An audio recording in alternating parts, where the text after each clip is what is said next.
लड़की है क्या कोई?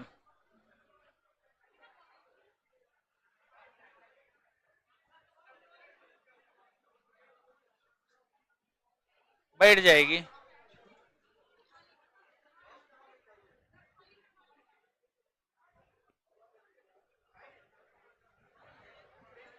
बैठाइए उस पे बैठे, उस पे बैठाइए ना। अरे इस पे बैठाइए ना, आगे बोलो। थोड़ा थोड़ा खिसक जाइए, एगो बैठ सकती है खाली। क्या होगा?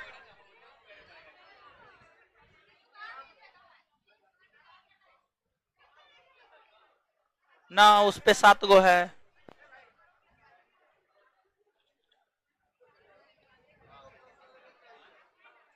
टूल दे दीजिए ना, एगो टूल दे दीजिए।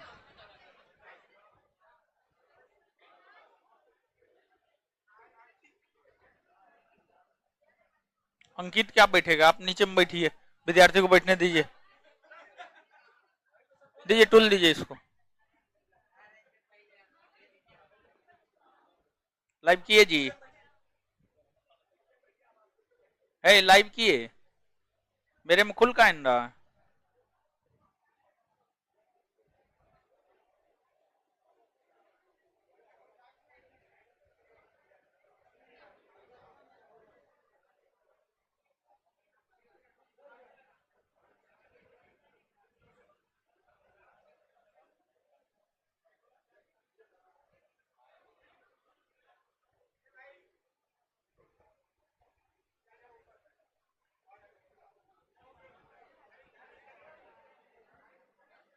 चलिए,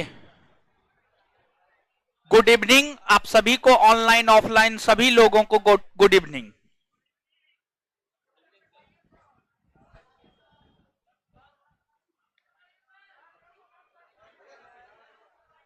अच्छा बैठिए न, आइए न, हम तो आपको गोदियों में बैठा लेंगे। चलिए अब सुनिए, आइए। अरे आप यहीं रहिए, कुछ गड़बड़ हो जाएगा तो फिर आपको आने ही में 5 मिनट लग जाएगा। हमको ऑफिस से यहाँ आने में कम से कम 2 से 3 मिनट लगता है, तब हम यहाँ पहुंच पाते हैं हर बैच में। तो अब ऑनलाइन वाला से पूछ लीजिए कि आवाज और जा रहा है, सब चीज ठीक ठाक है। ऑनलाइन वाले सब चीज बता दीजिए, आपको सब चीज दिखाई सुनाई दे रहा है या नहीं दे रहा है। चंदन कुमार जी जरूर, एकदम 100% देखेंगे, चिंता नहीं करना है।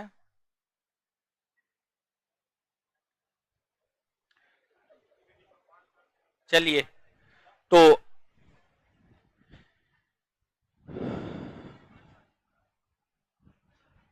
देगा देगा देगा देगा देगा देगा देगा, रुकिए लिखेंगे तब ना दिखाई देगा। देगा, सब चीज देगा। अच्छा सब चीज ठीक हो जाएगा, काहे चिंता करते हैं, चिंता नहीं करना है।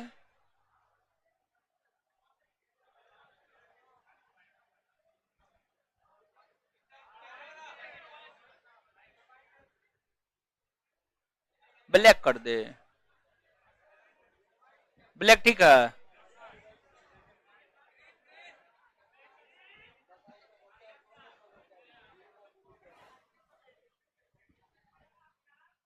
चलिए ठीक है। क्या?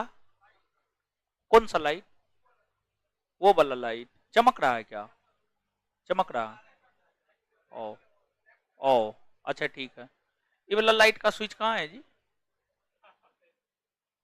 है, रुकिए, आराम से हड़बड़ा करके नहीं बंद कीजिएगा। दाबिए तो एगो स्विच, कोई भी दाबिए, कोई भी दाबिए, हाँ दाबिए ना। चलिए रुकिए, तीसरा नंबर दाबिए ना। हो तीसरा, तीसरा नंबर, इसी में तीसरा लास्ट। हाँ चलिए, अब उधर दाबिए। चलिए उसको चलाइए, फिर से दाबिए, बंद, फिर ऑन कीजिए। हाँ चलिए, अब ऊपर में, ऊपर में दाबिए तो नहीं।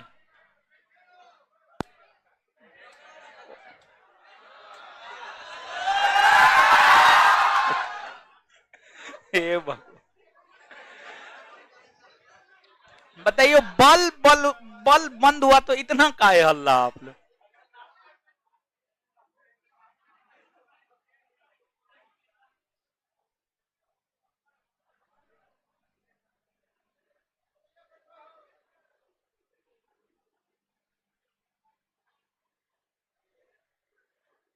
है ब्लैक नहीं ठीक है। देखिए तो बफरिंग कर रहा है जी। नहीं ग्रीन,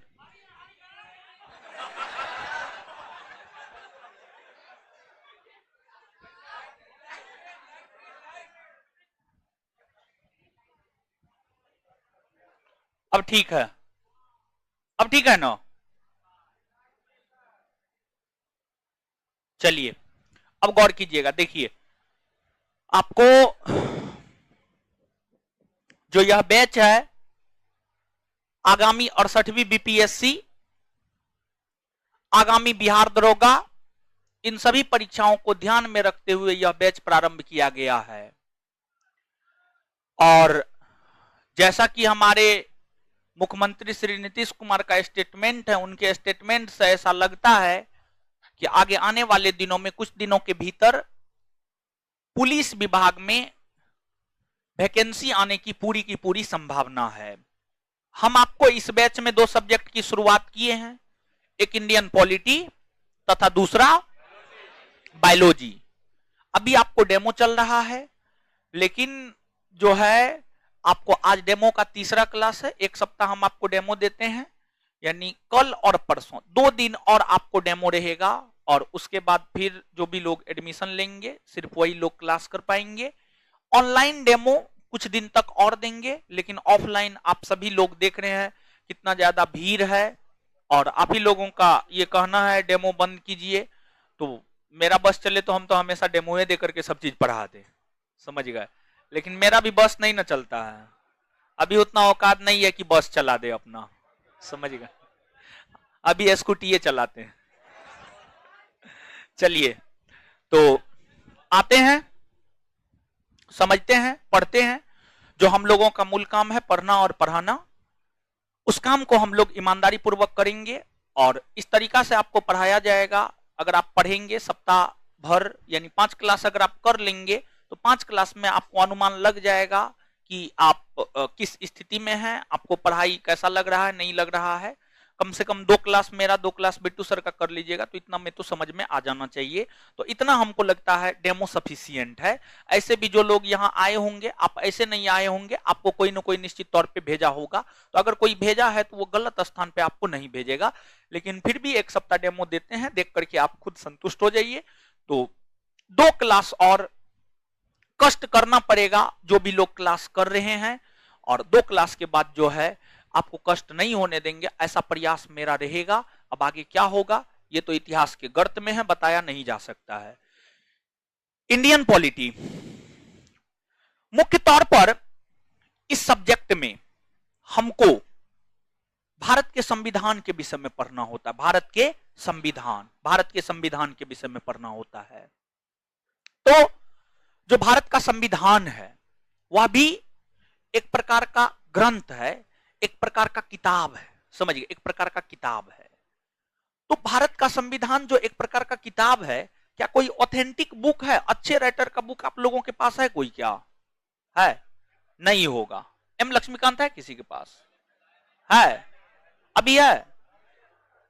और देखिए ध्यान दीजिएगा, इंडियन पॉलिटी में अगर आपको कोई बुक करना है, एम लक्ष्मीकांत कीजिए, उसी बुक को जितना बार करना है उतना बार कीजिए, उसके अलावा कोई दूसरा बुक आप नहीं खरीदिए, समझिएगा। उससे बेहतर मार्केट में भारतीय राज्य व्यवस्था का ना कोई बुक है ना कोई बुक होगा, समझिएगा। अभी लगभग 2-4-5 वर्ष तक तो नहीं ही होगा, समझ गए।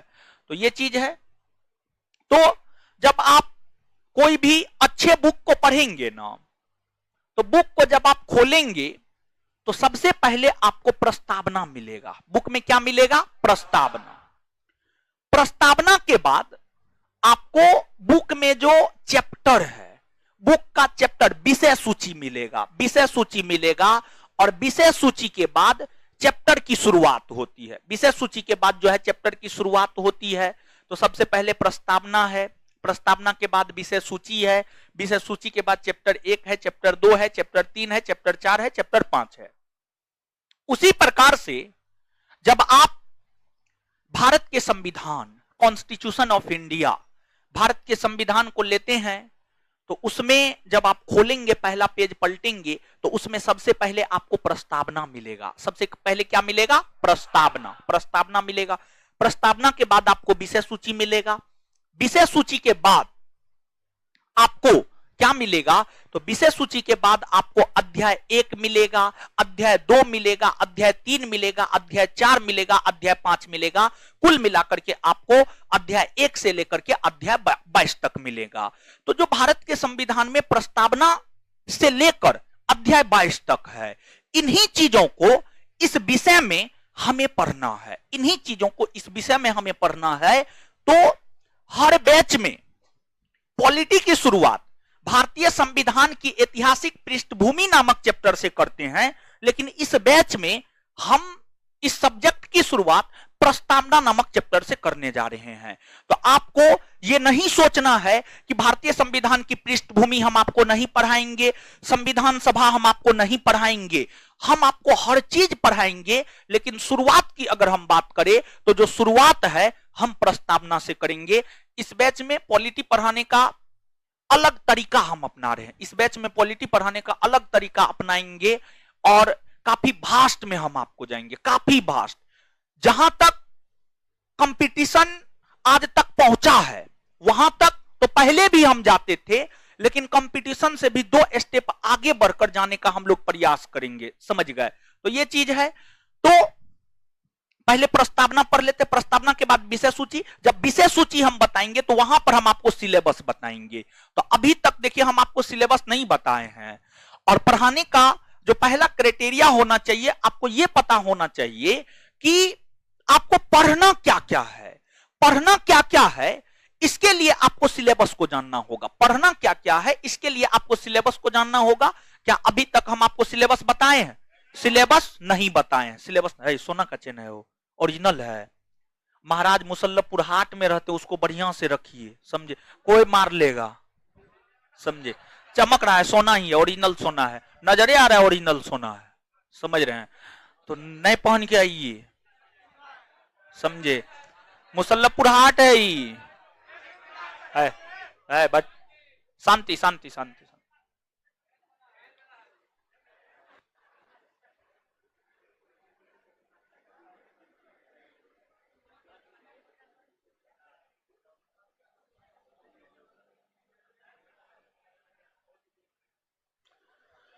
चलिए चलिए, तो अब ध्यान दीजिएगा, अब आइएगा, अब समझिएगा।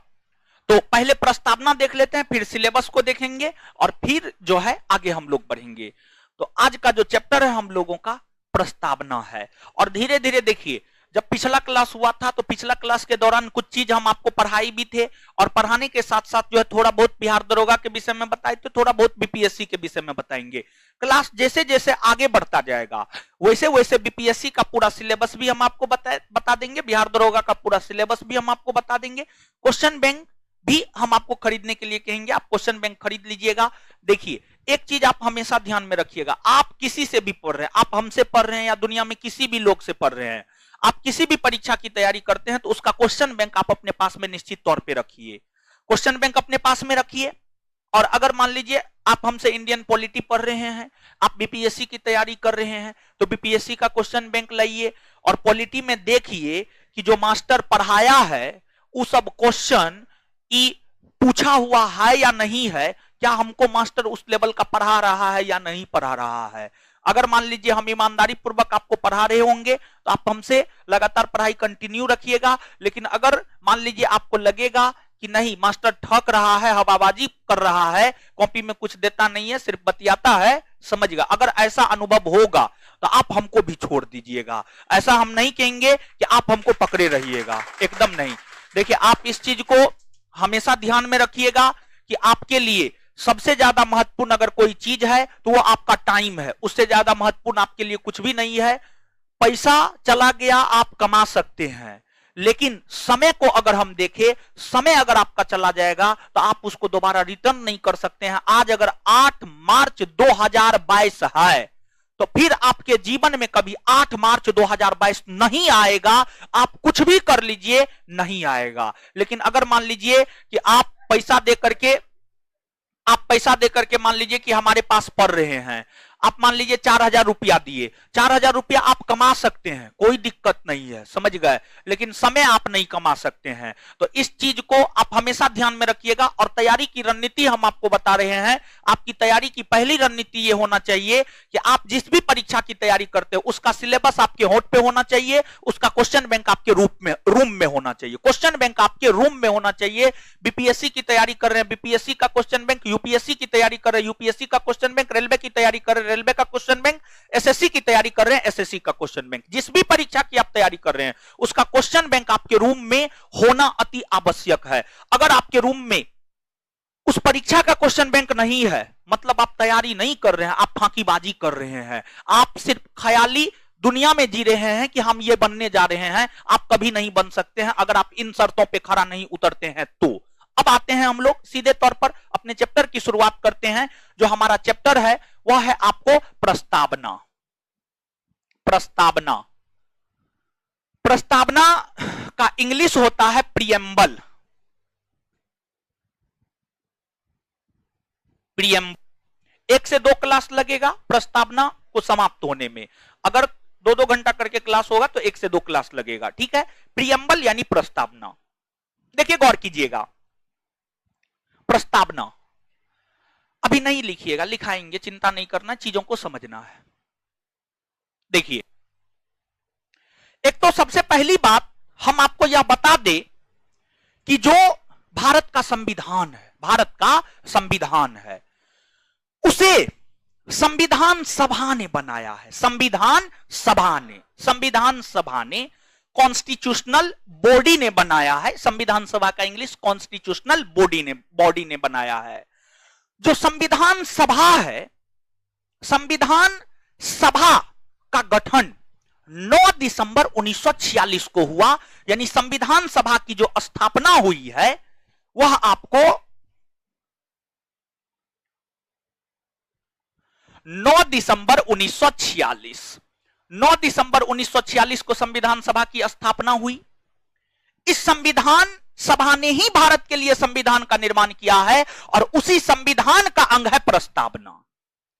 संविधान सभा की स्थापना से लेकर 24 जनवरी 1950 तक, अर्थात 9 दिसंबर 1946 से लेकर 24 जनवरी 1950 तक, 24 जनवरी 1950 तक संविधान सभा की कुल 12 बैठकें हुई। संविधान सभा की कुल 12 बैठकें हुई। संविधान सभा की कुल 12 बैठकें हुई। संविधान सभा की जो कुल 12 बैठकें हुई है उसमें संविधान सभा की प्रथम बैठक जो चली है, संविधान सभा की प्रथम बैठक 9 दिसंबर 1946 से 23 दिसंबर 1946 तक चला। 23 दिसंबर 1946 तक चला। तो संविधान सभा की प्रथम बैठक 9 दिसंबर 1946 से 23 दिसंबर 1946 के बीच तक चला। इस प्रथम बैठक के दौरान ही संविधान सभा के समक्ष, इस प्रथम बैठक के दौरान ही संविधान सभा के समक्ष पंडित जवाहरलाल नेहरू ने उद्देश्य प्रस्ताव रखा। कौन सा प्रस्ताव? उद्देश्य प्रस्ताव। तो प्रथम बैठक के दौरान ही पंडित जवाहरलाल नेहरू ने संविधान सभा के समक्ष उद्देश्य प्रस्ताव रखा। उद्देश्य प्रस्ताव रखा। अब इस उद्देश्य प्रस्ताव पर संविधान सभा विचार विमर्श किया और जब संविधान सभा की द्वितीय बैठक की शुरुआत हुई, जो संविधान सभा की द्वितीय बैठक है, संविधान सभा की द्वितीय बैठक 20 जनवरी 1947 से 25 जनवरी 1947। तो जो संविधान सभा की द्वितीय बैठक है वह 20 जनवरी 1947 से 25 जनवरी 1947 के बीच आयोजित हुआ। इस द्वितीय बैठक में संविधान सभा ने उद्देश्य प्रस्ताव को स्वीकार लिया। उद्देश्य प्रस्ताव को स्वीकार लिया और इस द्वितीय बैठक के दौरान उद्देश्य प्रस्ताव को 22 जनवरी 1947 को स्वीकारा गया। 22 जनवरी 1947 को स्वीकारा गया। तो द्वितीय बैठक के दौरान संविधान सभा ने 22 जनवरी 1947 को उद्देश्य प्रस्ताव को स्वीकार लिया और यही उद्देश्य प्रस्ताव बाद में जाकर भारतीय संविधान का प्रस्तावना बना, भारतीय संविधान का प्रस्तावना बना। और यहां पर एक बात और, जब 26 जनवरी 1950 को भारत का संविधान लागू किया जा रहा था तो संविधान सभा के सदस्य उहापोह की स्थिति में थे कि प्रस्तावना को लागू किया जाए या प्रस्तावना को लागू नहीं किया जाए, प्रस्तावना को लागू किया जाए या प्रस्तावना को लागू नहीं किया जाए। यानी एक असमंजस की स्थिति थी कि प्रस्तावना को हम लागू करें या नहीं करें। लेकिन अंततः संविधान सभा के सदस्यों ने सर्वसहमति से यह निर्णय लिया कि प्रस्तावना को लागू करेंगे और संविधान को लागू करने के दौरान सबसे अंतिम में प्रस्तावना को ही लागू किया गया है। भारतीय संविधान का अंतिम भाग प्रस्तावना है जिसे 26 जनवरी 1950 को लागू किया गया है। अब देखिए यहां पर आप लोगों को कंफ्यूजन रहता है। क्या कंफ्यूजन रहता है? तो सामान्य तौर पर देखिए, लोग और कुछ टीचर भी पता नहीं किस आधार पर ऐसा पढ़ाते हैं, हमको नहीं पता है। जैसे वो पढ़ाएंगे संविधान सभा की प्रथम बैठक 9 दिसंबर 1946 को हुई, द्वितीय बैठक 11 दिसंबर 1946 को हुई और तृतीय बैठक 13 दिसंबर 1946 को हुई। ऐसा आप लोग पढ़े हैं? निश्चित तौर पे आप पढ़े होंगे, समझे, निश्चित तौर पे आप पढ़े होंगे। प्रथम बैठक 9 दिसंबर 1946, द्वितीय बैठक 11 दिसंबर 1946, तृतीय बैठक 13 दिसंबर 1946, जो कि सरासर गलत है, जो कि सरासर गलत है। प्रथम बैठक 9 दिसंबर से 23 दिसंबर तक चला था, द्वितीय बैठक 20 जनवरी से 25 जनवरी तक चला था। क्लियर है? तो प्रथम बैठक 9 दिसंबर से शुरू होकर 23 दिसंबर 1946 तक चला। तो अब आपको याद रखना है, मतलब हम यह बात कह सकते हैं कि संविधान सभा के समक्ष उद्देश्य प्रस्ताव प्रथम बैठक के दौरान पंडित नेहरू ने रखा, तो वहीं द्वितीय बैठक के दौरान उद्देश्य प्रस्ताव को संविधान सभा ने स्वीकार लिया। क्लियर है? तो यहां पर प्रथम बैठक द्वितीय बैठक के संदर्भ में तो आपको याद रखना ही है। साथ ही साथ जो है आपको ये जो डेट है, समझिए, ये जो डेट है आपको प्रथम बैठक के दौरान उद्देश्य प्रस्ताव नेहरू ने 13 दिसंबर को रखा था। कब रखा था? 13 दिसंबर। तो प्रथम बैठक के दौरान 13 दिसंबर को उद्देश्य प्रस्ताव रखा। 13 दिसंबर का तिथि भी याद रखना, 13 दिसंबर 1946 का तिथि भी याद रखना है, और साथ ही साथ 22 जनवरी 1947 का तिथि भी आपको याद रखना है। नीचे से लिखिएगा।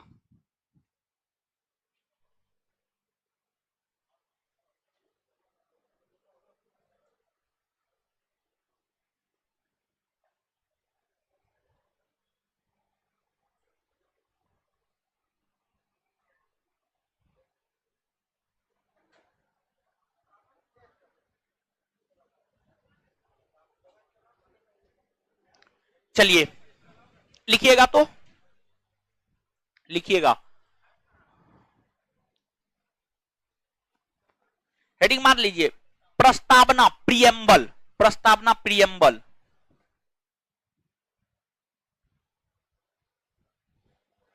लिखिएगा,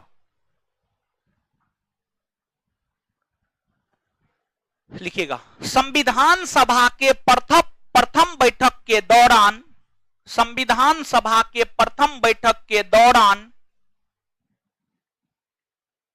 संविधान सभा के प्रथम बैठक के दौरान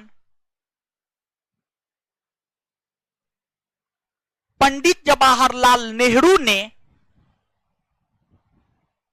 पंडित जवाहरलाल नेहरू ने, जवाहरलाल नेहरू ने संविधान सभा के समक्ष, पंडित जवाहरलाल नेहरू ने संविधान सभा के समक्ष, पंडित जवाहरलाल नेहरू ने संविधान सभा के समक्ष, संविधान सभा के समक्ष 13 दिसंबर 1946 को, 13 दिसंबर 1946 को उद्देश्य प्रस्ताव रखा, उद्देश्य प्रस्ताव रखा, उद्देश्य प्रस्ताव रखा, फुल स्टॉप। इस उद्देश्य प्रस्ताव को, इस उद्देश्य, उसी में कंटिन्यू, इस उद्देश्य प्रस्ताव को संविधान सभा ने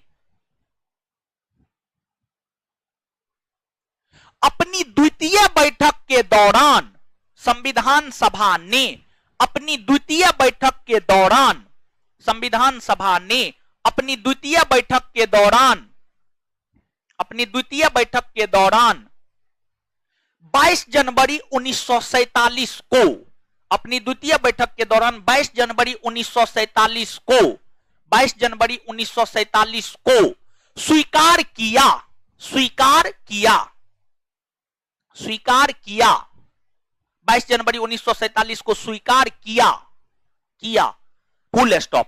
यही उद्देश्य प्रस्ताव, यही उद्देश्य प्रस्ताव बाद में जाकर, यही उद्देश्य प्रस्ताव बाद में जाकर भारतीय संविधान की, यही उद्देश्य प्रस्ताव बाद में जाकर भारतीय संविधान की प्रस्तावना बना, यही उद्देश्य प्रस्ताव बाद में जाकर भारतीय संविधान की प्रस्तावना बना, भारतीय संविधान की प्रस्तावना बना। चलिए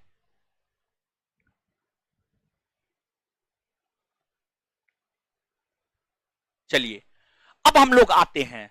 अब देखिएगा, एक प्रश्न आपसे पूछा जाता है, क्वेश्चन बैंक आप देखेंगे तो एक प्रश्न आपसे यह पूछा जाता है कि जो भारत का संविधान है, भारत के संविधान के प्रस्तावना पर कितने देशों का प्रभाव पड़ा है? भारतीय संविधान के प्रस्तावना पर कितने देशों का प्रभाव पड़ा है? और जानते हैं जो भारत का संविधान है, भारत का संविधान को उधारों का संविधान कहा जाता है। भारतीय संविधान को उधारों का संविधान इस वजह से कहा जाता है क्योंकि भारतीय संविधान में अलग अलग प्रावधान अलग अलग देश से लिए गए हैं। जैसे कि भारतीय संविधान में एकल नागरिकता संबंधी प्रावधान ब्रिटेन से, मौलिक अधिकार संबंधी प्रावधान अमेरिका से, राज्य के नीति निर्देशक तत्व संबंधी प्रावधान आयरलैंड से, तो अलग अलग प्रावधान आप देख सकते हैं अलग अलग देशों से लिया गया। तो जो प्रस्तावना है, प्रस्तावना को अगर आप देखेंगे तो प्रस्तावना पर 4 देशों का प्रभाव है। सिर्फ प्रस्तावना को अगर आप देखेंगे तो प्रस्तावना पर 4 देशों का प्रभाव है। प्रस्तावना पर जो 4 देशों का प्रभाव है उसमें पहला है अमेरिका, पहला है अमेरिका, दूसरा है ऑस्ट्रेलिया, दूसरा है ऑस्ट्रेलिया, फिर तीसरा अगर हम देखें तो तीसरा है आपको फ्रांस, तीसरा है आपको फ्रांस, और चौथा है आपको रूस, चौथा है आपको रूस। तो अब अमेरिका से कैसे प्रभावित है, ऑस्ट्रेलिया से कैसे प्रभावित है, फ्रांस से कैसे प्रभावित है और रूस से कैसे प्रभावित है? देखिए, अगर आप लास्ट क्लास किए होंगे तो आप हमको एक क्वेश्चन का जवाब दीजिएगा, क्योंकि यह बात हम लास्ट क्लास में आपको बताए थे। लिखित संविधान की अवधारणा का विकास किस देश में, किस देश में? फ्रांस। विश्व का प्रथम लिखित संविधान किस देश का, किस देश का? और अमेरिका में लिखित संविधान लागू कब हुआ? 1789, 1789। तो विश्व का प्रथम लिखित संविधान अमेरिका का है, और अमेरिका के संविधान में ही पहली बार प्रस्तावना को शामिल किया गया था। अमेरिका ही विश्व का पहला देश है जिसने अपने संविधान में प्रस्तावना को शामिल किया। तो विश्व का पहला देश अमेरिका है जिसने अपने संविधान में प्रस्तावना को शामिल किया। और जब अमेरिका अपने संविधान में प्रस्तावना को शामिल किया तो अमेरिका को देखते हुए विश्व के लगभग सभी देशों ने अपने संविधान में प्रस्तावना को शामिल किया। और अगर हम भारत को देखें तो भारत भी उन्हीं देशों में शामिल है जो अमेरिका का अनुसरण करते हुए अपने संविधान में प्रस्तावना को शामिल किया। जैसे कि मान लीजिए, आप समझिएगा, आपका कोई पड़ोसी है, चचेरा भाई है, चचेरा फुफेरा ममेरा, कोई भी भाई है वो मान लीजिए कि दरोगा बन गया, तो आपको भी लगता है ना कि नहीं हम भी तैयारी करेंगे तो हम बन जाएंगे। आपके मन में ऐसा जिज्ञासा होता है या नहीं होता? अगर आपके मन में जिज्ञासा होता है मतलब आप ठीक हैं, अगर जिज्ञासा नहीं होता है मतलब आप ठीक नहीं है, मतलब आप नॉर्मल नहीं है, आप एबनॉर्मल हैं। समझ गए? होना चाहिए, लोगों को देख करके ही लोग प्रेरित होता है और लोग आगे बढ़ता है। समझ गए? तो जब भारत का संविधान बन रहा था ना, तो संविधान निर्माताओं ने 60 देश के संविधान को पढ़ा था। 60 अमेरिका का संविधान, फ्रांस का संविधान, कनाडा का संविधान, चीन का संविधान, इन देशों के संविधान को पढ़ा। और इन देशों के संविधान को जब भारतीय संविधान निर्माताओं ने पढ़ा तो अमेरिका के संविधान में देखा कि प्रस्तावना है, तो भारतीय संविधान निर्माताओं ने यह सोचा कि ना, अमेरिका के संविधान में है तो अमेरिका शामिल किया है, इसका मतलब है कि सही ही किया है, अमेरिका किया है तो सही ही किया है। तो संविधान निर्माताओं ने यह निर्णय लिया कि हम भी अपने संविधान में प्रस्तावना को शामिल करेंगे। तो इस रूप में हम कह सकते हैं अमेरिका से प्रभावित है।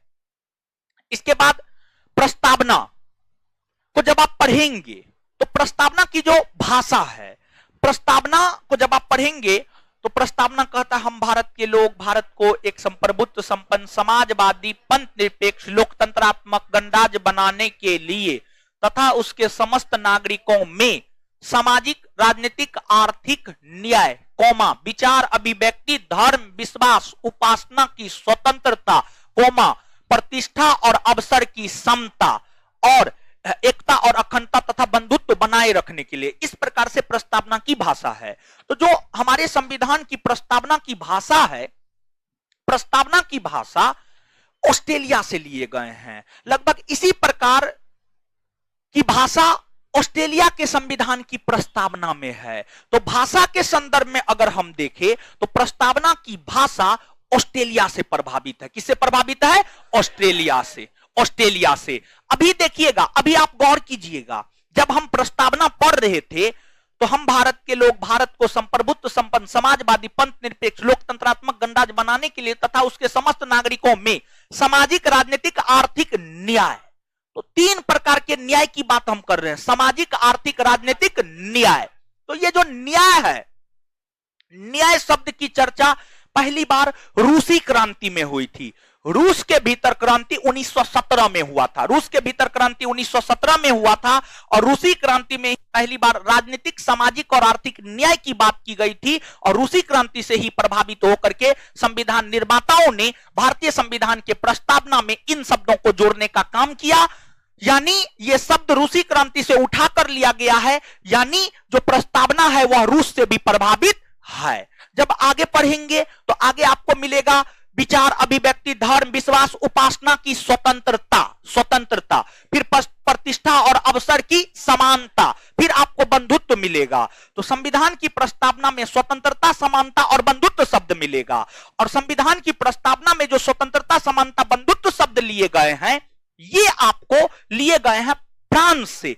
फ्रांस के भीतर एक क्रांति हुई थी जिसे हम लोग फ्रांसीसी क्रांति कहते हैं। फ्रांसीसी क्रांति 1789 से 1799 1789 से 1799 तक हुआ था। और इस फ्रांसीसी क्रांति ने फ्रांस से राजतंत्र को समाप्त किया और अल्प समय के लिए फ्रांस में लोकतंत्र स्थापित किया। और इसी फ्रांसीसी क्रांति ने फ्रांस का सम्राट नेपोलियन को बनाया। नेपोलियन फ्रांस का सम्राट बना था। इसी फ्रांसीसी क्रांति के बाद नेपोलियन फ्रांस का सम्राट बना था।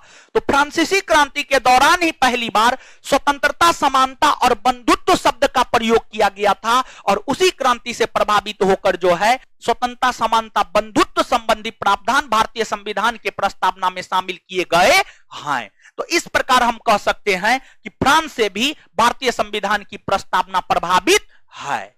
क्लियर है? तो याद रखिएगा। तो नीचे से लिखिएगा, नीचे से लिखिएगा।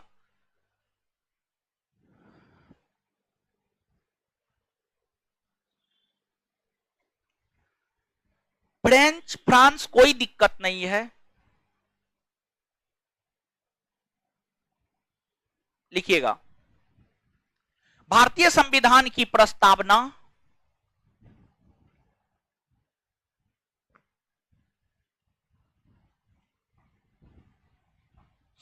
भारतीय संविधान की प्रस्तावना 4 देशों से प्रभावित है।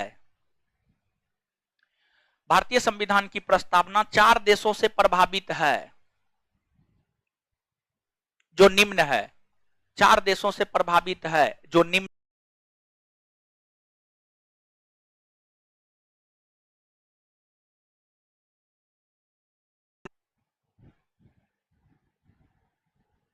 डैश देकर, ऑस्ट्रेलिया डैश देकर, प्रस्तावना की भाषा ऑस्ट्रेलिया से प्रभावित है।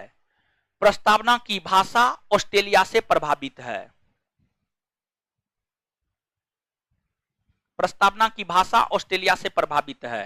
आगे, अमेरिका, अमेरिका, आगे अमेरिका, आगे अमेरिका डैश देकर, अमेरिका डैश देकर, अमेरिका डैश देकर, विश्व का प्रथम देश अमेरिका है। विश्व का प्रथम देश अमेरिका है। विश्व का प्रथम देश अमेरिका है, जिसने अपने संविधान में, जिसने अपने संविधान में प्रस्तावना को शामिल किया।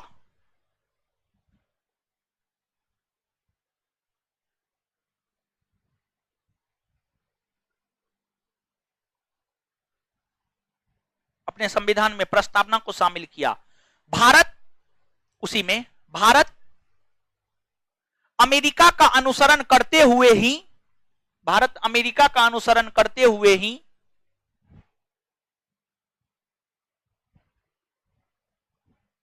भारत अमेरिका का अनुसरण करते हुए ही अपने संविधान में प्रस्तावना को शामिल किया। अपने संविधान में प्रस्तावना को शामिल किया।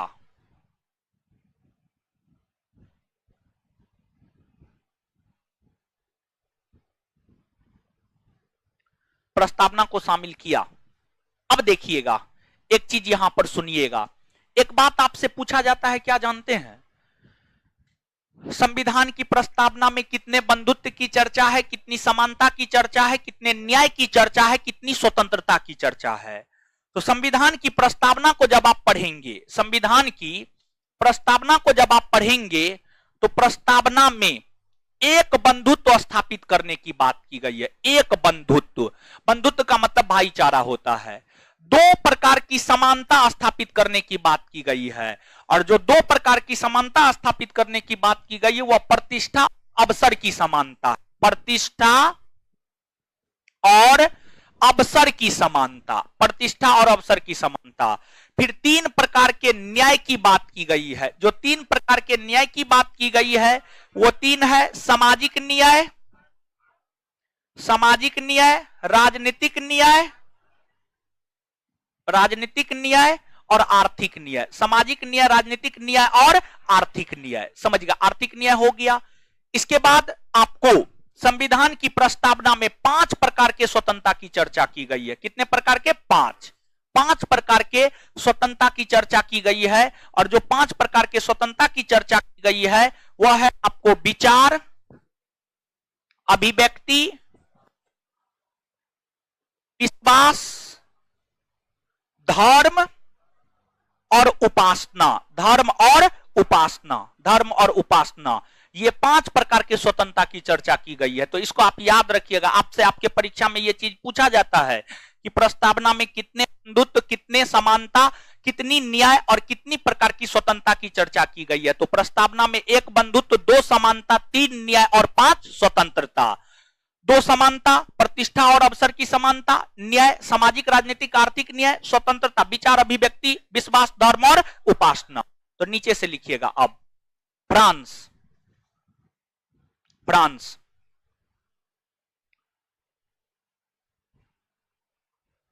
फ्रांसीसी क्रांति 1789 से 99। फ्रांसीसी क्रांति कॉस्ट में 1789 से 1799।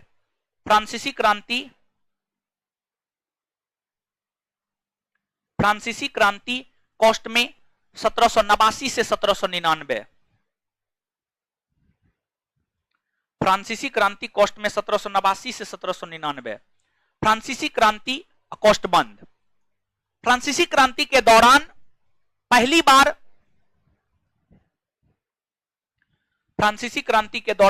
बार स्वतंत्रता, समानता और बंधुत्व, स्वतंत्रता, समानता और बंधुत्व, स्वतंत्रता, समानता और बंधुत्व, स्वतंत्रता, समानता और बंधुत्व का नारा दिया गया। स्वतंत्रता, समानता और बंधुत्व का नारा दिया गया।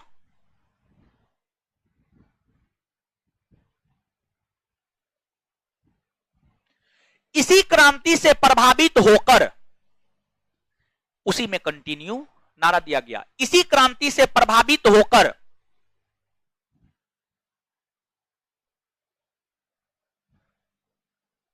भारतीय संविधान के निर्माताओं ने, इसी क्रांति से प्रभावित होकर भारतीय संविधान के निर्माताओं ने प्रस्तावना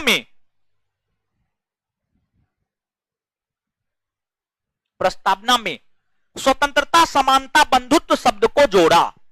प्रस्तावना में स्वतंत्रता, समानता, बंधुत्व शब्द को जोड़ा। प्रस्तावना में स्वतंत्रता, समानता और बंधुत्व शब्द को जोड़ा। प्रस्तावना में स्वतंत्रता, समानता और बंधुत्व शब्द को जोड़ा। Full stop. प्रस्तावना में एक बंधुत्व, प्रस्तावना में एक बंधुत्व, कोमा, प्रस्तावना में एक बंधुत्व, कोमा, कोमा, दो समानता, दो समानता, दो समानता, दो समानता, दो समानता, कॉस्ट में प्रतिष्ठा और अवसर, कॉस्ट में प्रतिष्ठा और अवसर, प्रतिष्ठा और अवसर, प्रतिष्ठा और अवसर,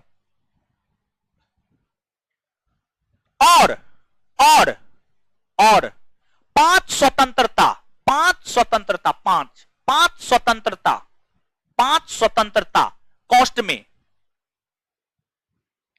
विचार, विचार, अभिव्यक्ति, विचार, अभिव्यक्ति, विचार कोमा अभिव्यक्ति, कोमा धर्म, धर्म, कोमा विश्वास, कोमा उपासना,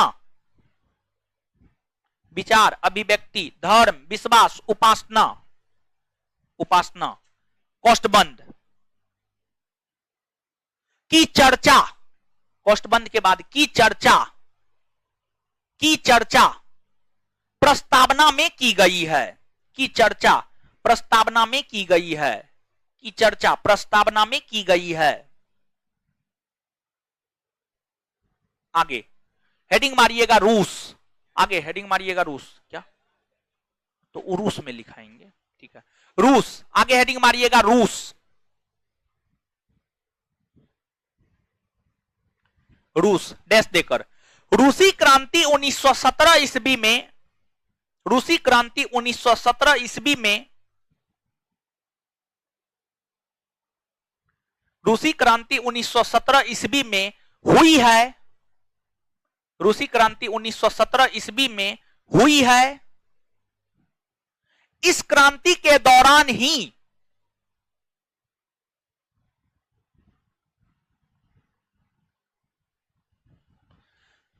इस क्रांति के दौरान ही सामाजिक, इस क्रांति के दौरान ही सामाजिक, राजनीतिक और आर्थिक न्याय,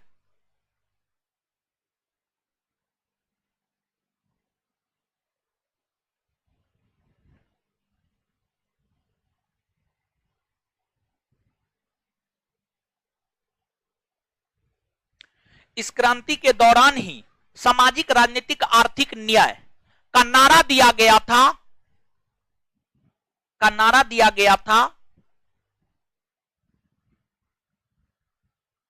इसी से प्रभावित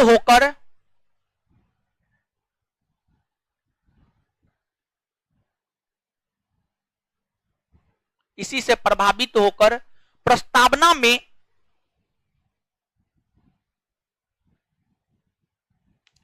न्याय शब्द को शामिल किया गया।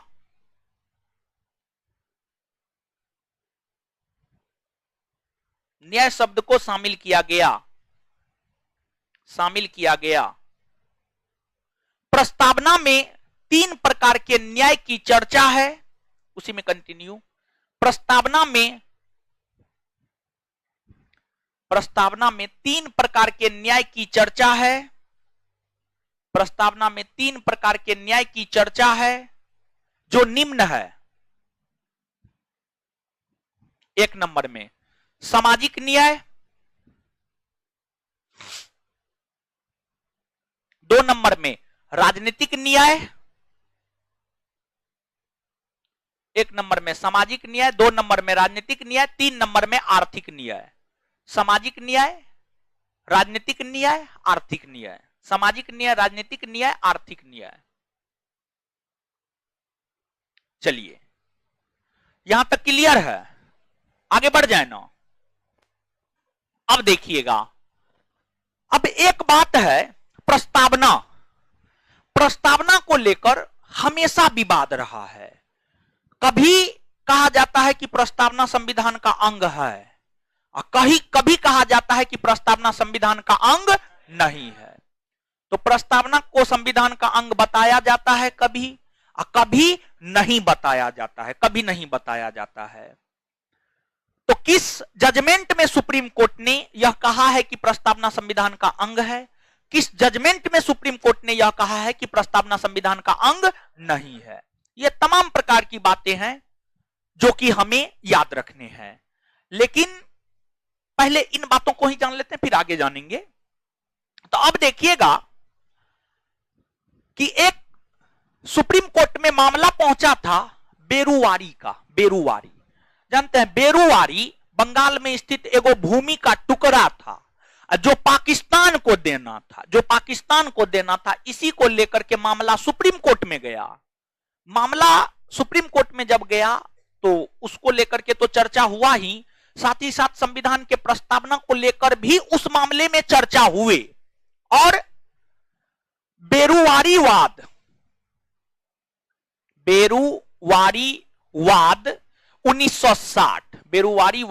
1960 में सुप्रीम कोर्ट ने यह कहा कि जो प्रस्तावना है, प्रस्तावना संविधान का अंग नहीं है। प्रस्तावना संविधान का अंग नहीं है। और एक चीज ध्यान में रखिएगा, जो संविधान है, हमारे संविधान की यूं तो कई सारी विशेषताएं हैं, लेकिन उन विशेषताओं में अगर भारत के संविधान की एक प्रमुख विशेषता को देखे तो संविधान संशोधित होना, यानी संविधान का संशोधन हो सकता है। यह अपने आप में भारतीय संविधान की बहुत बड़ी विशेषता मानी जाती है। और संविधान में संशोधन करने का अधिकार भारत की संसद को है। जो भारत की संसद है, जो भारत की पार्लियामेंट है, भारतीय संविधान को जब आप पढ़ेंगे तो आपको पार्लियामेंट की चर्चा अनुच्छेद 79 में स्पष्टता पूर्वक देखने को मिलता है। और भारतीय संविधान का आर्टिकल 79, अनुच्छेद 79 यह कहता है राष्ट्रपति, लोकसभा, राज्यसभा, राष्ट्रपति, लोकसभा और राज्यसभा को मिलाकर के भारत के संसद का गठन किया जाता है। अर्थात संसद के अंतर्गत राष्ट्रपति, लोकसभा और राज्यसभा, राष्ट्रपति, लोकसभा और राज्यसभा, यही सब मिलकर के भारत के संविधान में संशोधन करता है। क्या करता है? संशोधन। और संसद को पूरे संविधान में संशोधन करने का अधिकार है। संविधान का जो अंग है उसमें संशोधन करने का अधिकार भारत की संसद को है। और अगर कोई चीज संविधान का अंग नहीं है तो उसमें संशोधन करने का अधिकार भारत की संसद को नहीं है। एक बार फिर से बोल रहे हैं, संविधान में संशोधन करने का अधिकार किसके पास है? संसद। किसके पास है? संसद। जो संविधान का अंग है उसमें संसद संशोधन कर सकता है, जो संविधान का अंग नहीं है उसमें संसद संशोधन नहीं कर सकता। अब सुप्रीम कोर्ट ने बेरुवारीवाद 1960 में कहा कि प्रस्तावना जो है संविधान का अंग नहीं है। अब जब प्रस्तावना संविधान का अंग नहीं है तो क्या इसमें संसद संशोधन कर सकती है? नहीं ना कर सकती है। तो इस वाद में अब यहां से क्वेश्चन आपसे क्या पूछता है जानते हैं? क्वेश्चन ऐसे पूछता है, सुप्रीम कोर्ट ने किस वाद में यानी किस मुकदमा में, किस वाद में यह कहा कि संसद प्रस्तावना में संशोधन नहीं कर सकती है?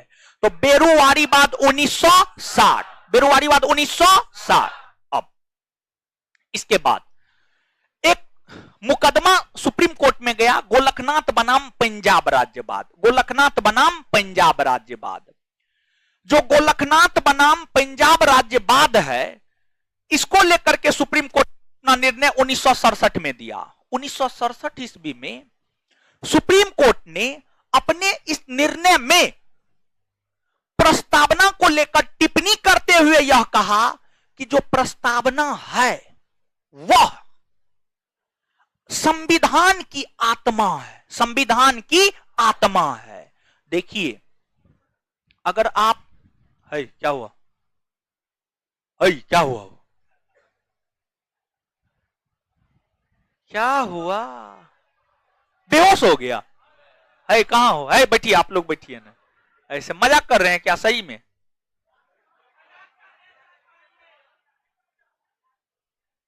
देखिए ऐसा मजाक मत कीजिए, ये गलत मजाक।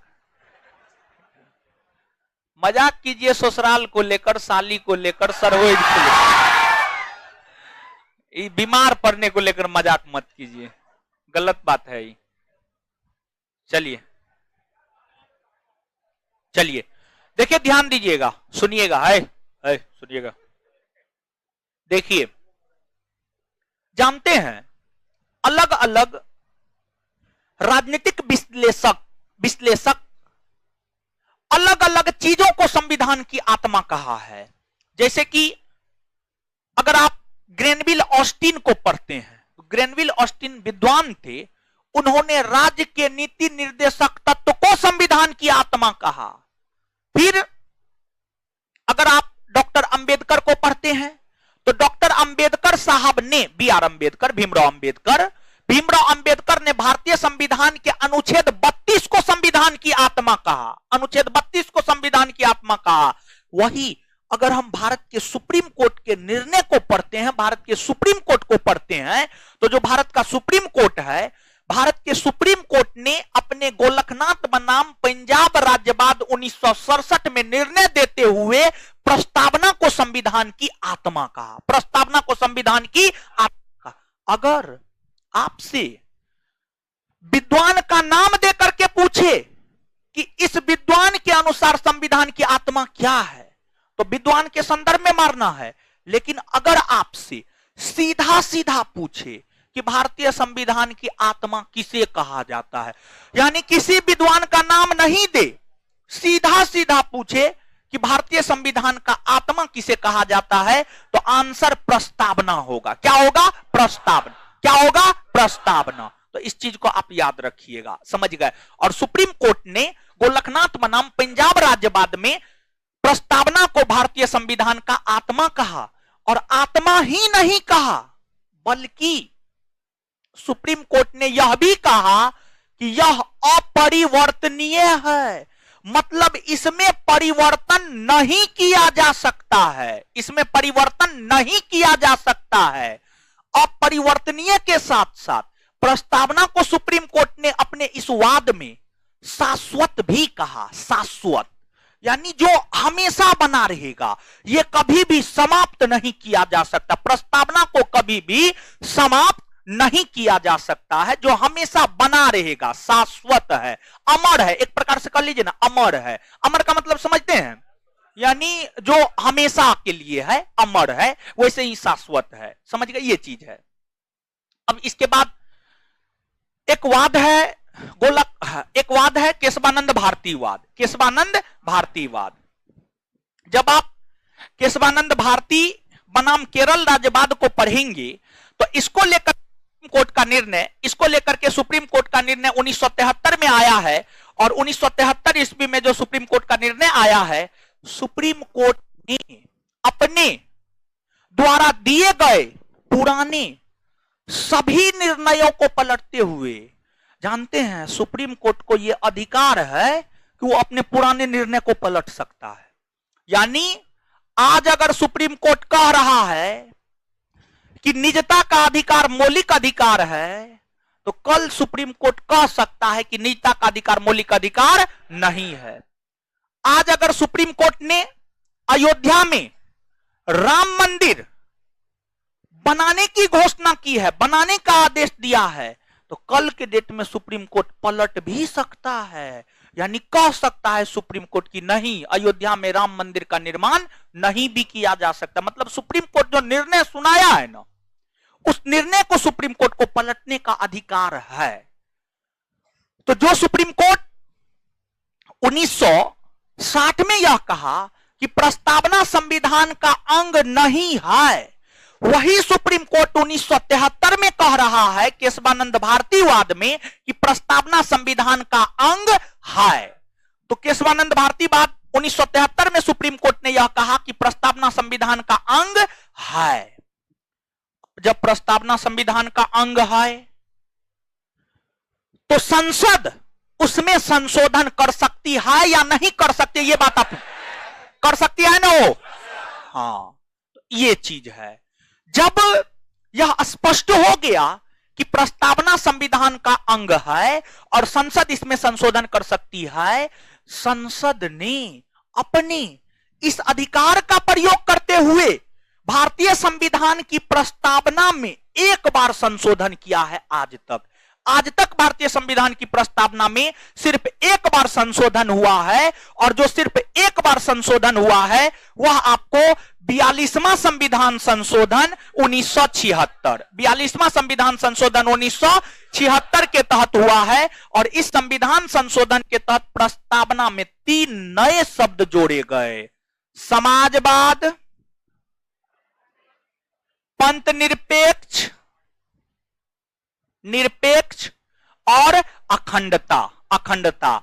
ये तीनों शब्द मूल संविधान की प्रस्तावना में नहीं था।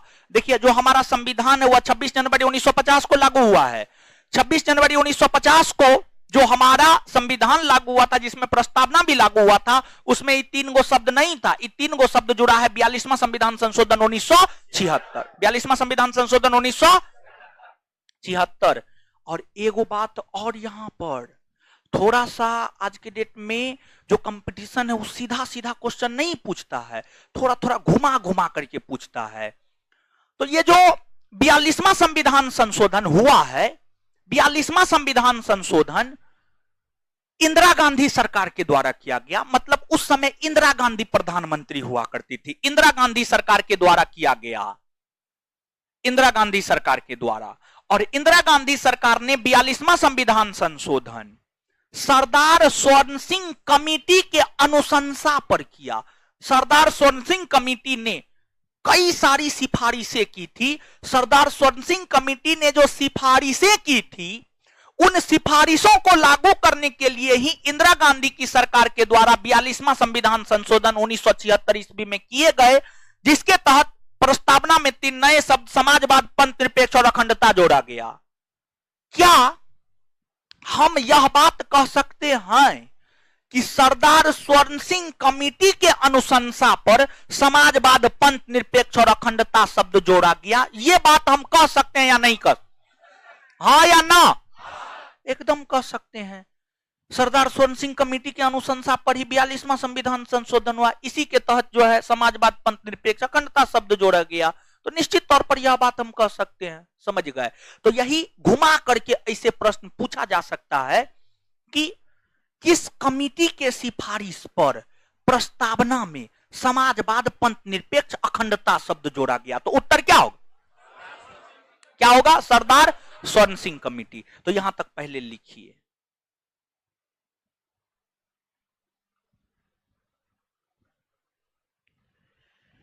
लिखिएगा।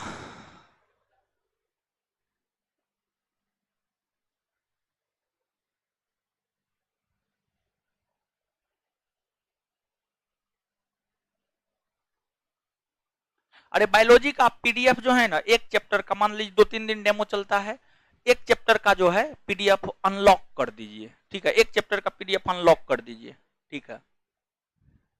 पूरा हम काहे देंगे, डेमो करके क्या करेगा वो, पीडीएफ डाउनलोड कर लेगा, पूरा पूरा काहे देंगे, ठीक है, नहीं देंगे। आप डाल डाल चलिएगा, हम भी पात पात चलेंगे। लिखिए,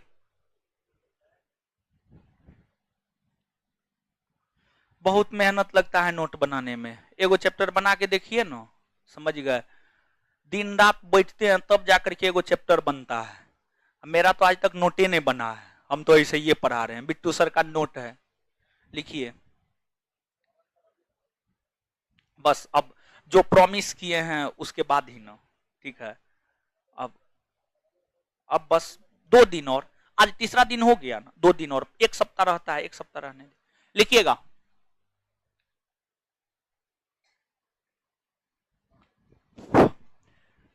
बेरुवारीवाद 1960 में, बेरुवारीवाद 1960 में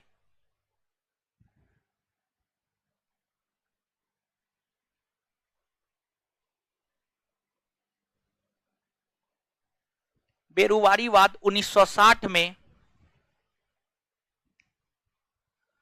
सुप्रीम कोर्ट ने सुप्रीम कोर्ट ने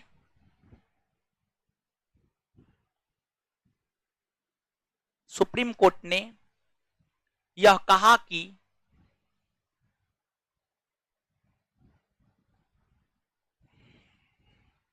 प्रस्तावना संविधान का अंग नहीं है, प्रस्तावना संविधान का अंग नहीं है, जिस कारण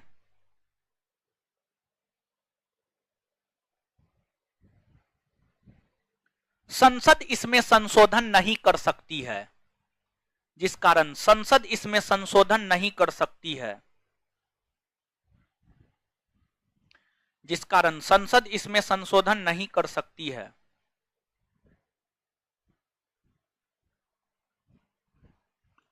आगे, गोलखनाथवाद 1967 में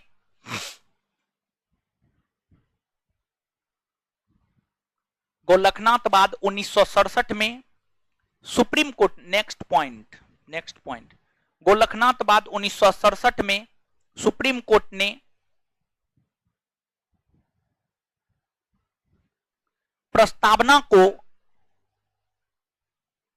प्रस्तावना को संविधान का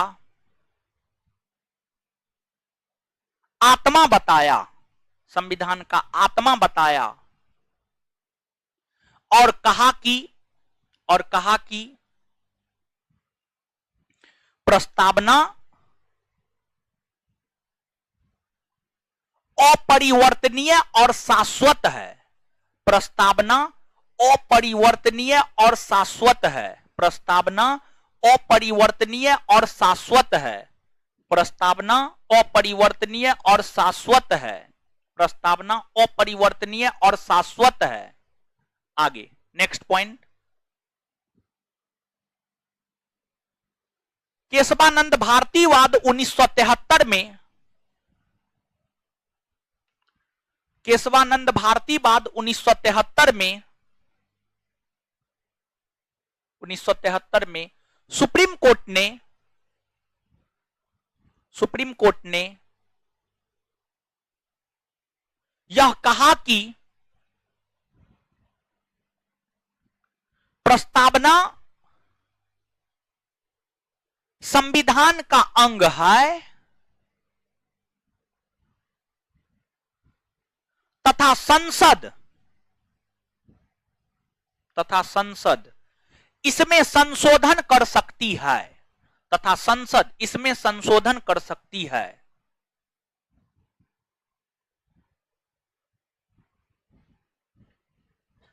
फुल स्टॉप।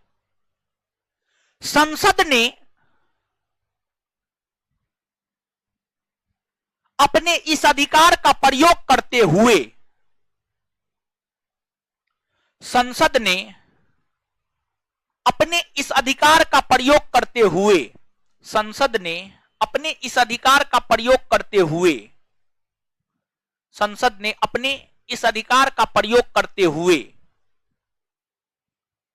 संविधान की प्रस्तावना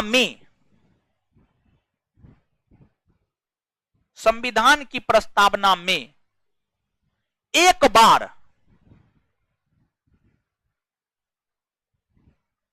संशोधन किया।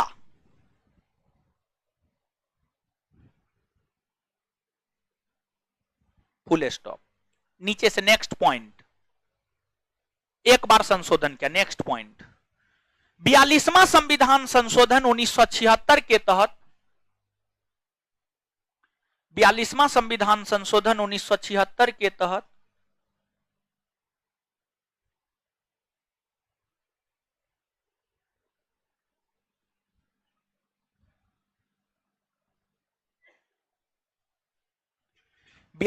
संविधान संशोधन 1976 के तहत प्रस्तावना में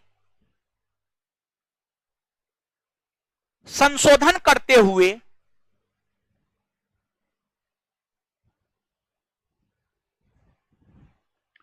तीन नए शब्द जोड़े गए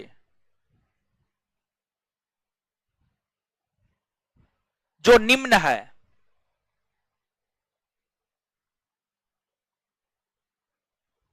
एक नंबर में समाजवाद, 2 नंबर में पंथ निरपेक्षता, 2 नंबर में पंथ निरपेक्षता, 3 नंबर में अखंडता, 3 नंबर में अखंडता, 3 नंबर में अखंडता, 3 नंबर में अखंडता।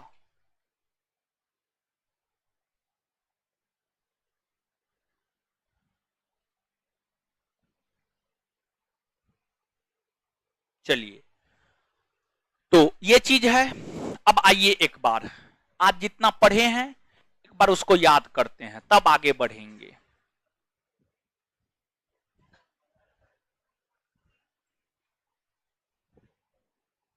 चलिए आइएगा बोर्ड पे। संविधान सभा के समक्ष उद्देश्य प्रस्ताव किसने रखा? पंडित जवाहरलाल। अच्छा, संविधान सभा की किस बैठक के दौरान? कब? 13 दिसंबर 1900। अच्छा, संविधान सभा ने इस उद्देश्य प्रस्ताव को स्वीकार अपनी किस बैठक के दौरान? कौन सा बैठक?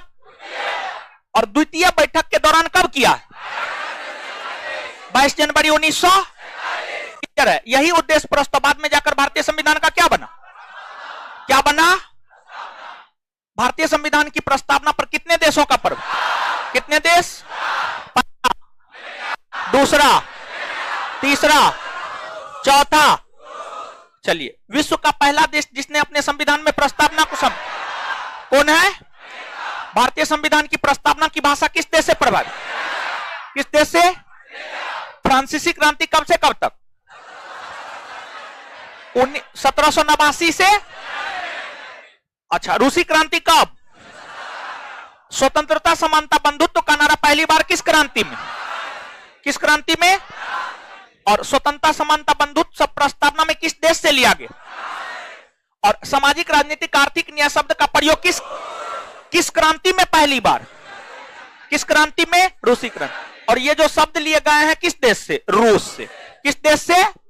प्रस्तावना में कितने बंधुत्व स्थापित? कितने बंधुत्व? समानता, कौन कौन? प्रतिष्ठा, और कितने प्रकार के न्याय की चर्चा? कितने प्रकार के न्याय? कौन कौन न्याय? कितने प्रकार के स्वतंत्रता की? स्वतंत्रता, कौन कौन? एक बार फिर से, कितने प्रकार के स्वतंत्रता की? कौन कौन? चलिए, किस वाद में सुप्रीम कोर्ट ने यह कहा कि प्रस्तावना संविधान का अंग नहीं है? बेरुवारी वाद। किस वाद में सुप्रीम कोर्ट ने प्रस्तावना को संविधान की आत्मा कहा?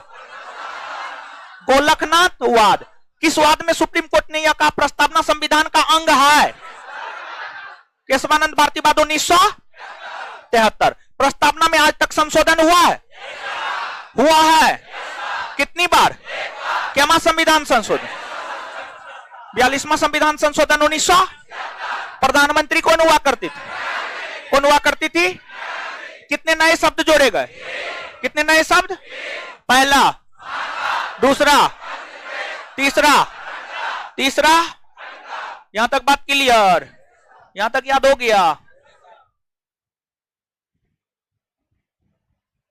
चलिए, तो आज के लिए इतना ही। इससे आगे अगले क्लास में मिलते हैं। धन्यवाद आप सभी का।